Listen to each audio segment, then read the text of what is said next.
So it's time for number 9 in my series of comic book movie reviews, with a 1970s funky adaptation of everybody's favorite pimp-dressed Marvel hero, Groovy.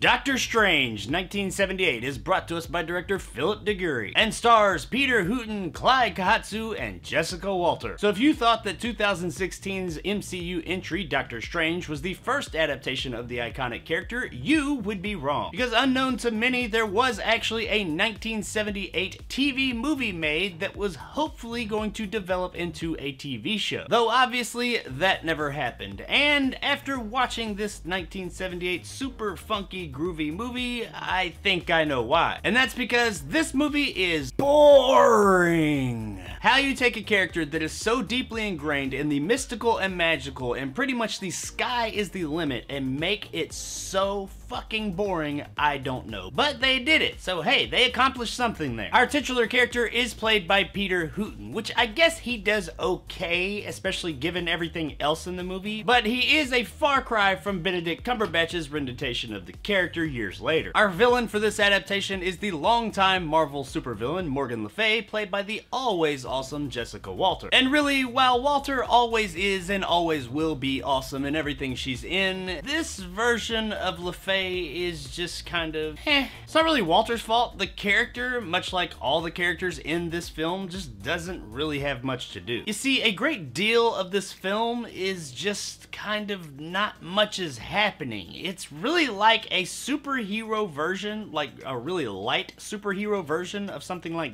Dallas. It's like a superhero soap opera, but it's not even a good superhero soap opera. The basic story is that Morgan Le Fay tries to kill the current Sorcerer Supreme by possessing a woman and having her push him off a bridge. Now this doesn't quite work, but it does get the current Sorcerer Supreme thinking, you know, maybe it's time for retirement. Let me go find who's going to take my place. Enter Dr. Stephen Strange, a psychiatric resident at a hospital. After a long extended period of time trying to get Strange to accept the fact that all these things do exist, he finally takes on the mantle and battles Le Fay, of course winning and saving the day, and thus becoming Doctor Strange. I guess he was already Doctor Strange, but now he's the Doctor Strange that we all know. Now that synopsis doesn't sound too bad, I guess, but what I left out was the extended periods of time that abso-fucking-lutely nothing is going on in this movie. It's got a lot of half-hearted attempts at like drama and intrigue and stuff like that that just totally fall flat. You give zero fucks about any of these characters, and the effects, you know, it was the mid to late 70s, so I'm not gonna harp on them too bad, but the effects here, let's just say that they overextended themselves. There's not really a whole lot of effects, but when they show up, man, they date the shit out of this movie. But I would have been okay with that. I understand that this is a 1978 production of a superhero movie. I don't expect it to look like movies of today. I can forgive that, but the one thing I can't forgive is how boring this movie is. That is the worst sin that it commits. Look at something like 1977 Spider-Man or the Incredible Hulk series, or even the failed Wonder Woman project that I did a few episodes back. These were very much of the era, but they were still entertaining. Doctor Strange is also very much of the era, but it's just not entertaining. I will say that on a side note, there is an amazing piece of dialogue that Strange utters in this film that absolutely matches the outfit he's got, because the outfit he wears in this movie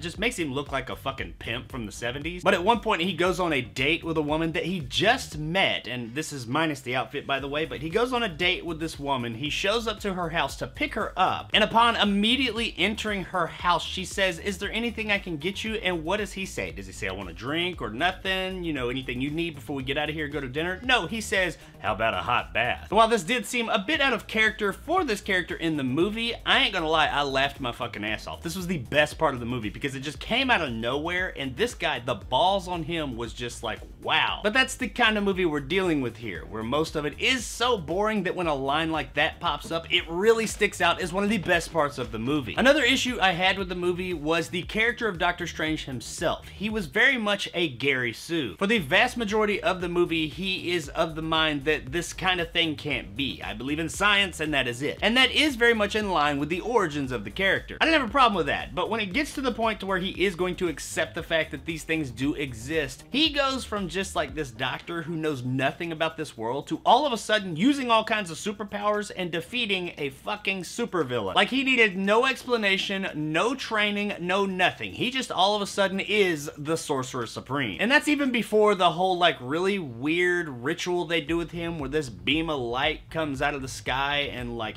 envelops his whole body as he like looks up to the sky, rolling his eyes back, looking like he's getting off. Which admittedly does fit the whole aesthetic of the movie because the way everybody's dressed and how they look, it pretty much looks like a porn. Minus all the good stuff though. Now out of all the 1970s TV movie comic book adaptations that we got, this one does have the most psychedelic, funkadelic soundtrack of all. And while it didn't really fit the property, I mean it kind of fit the outfit the guy's wearing, but it didn't really fit the property, I will say I did kind of enjoy this aspect of the movie. I'm not gonna like get these songs and listen to them in the car or anything, but while I was watching it, it is so super funky and groovy, I just kind of liked it. Didn't fit at all though. I know that this review has kind of just been all over the place, but that's kind of what this movie was. It's just all over the place, but none of the places that it goes are really entertaining. Except for that one Pimp Daddy line. That shit was funny as hell. And while I could have accepted some of these issues on their own, when you take all of them and just compile them together, it becomes really tough to like this movie. Guys, at the end of the day, Doctor Strange 1978 is just a boring mess. The story is boring, the effects are bad, and the performances are pretty dull. But its biggest sin above all others is, as I said, it's just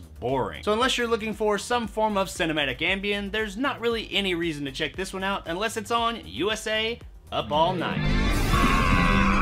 It's not worth it! Hi, I'm Gilbert Gottfried. Hi, it's Miranda on USA.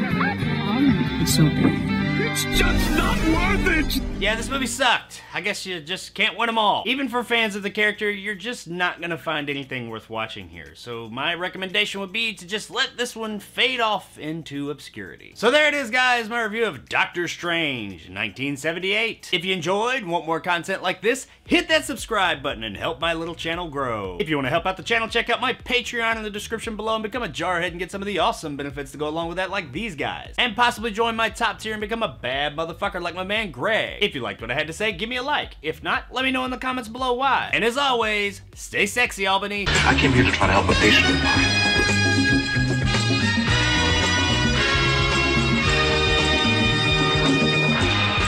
So what's next on the comic book movie review list? Oh, okay, so it's another 1970s obscure comic book movie. For fuck's sake, man, how many of these things did they make?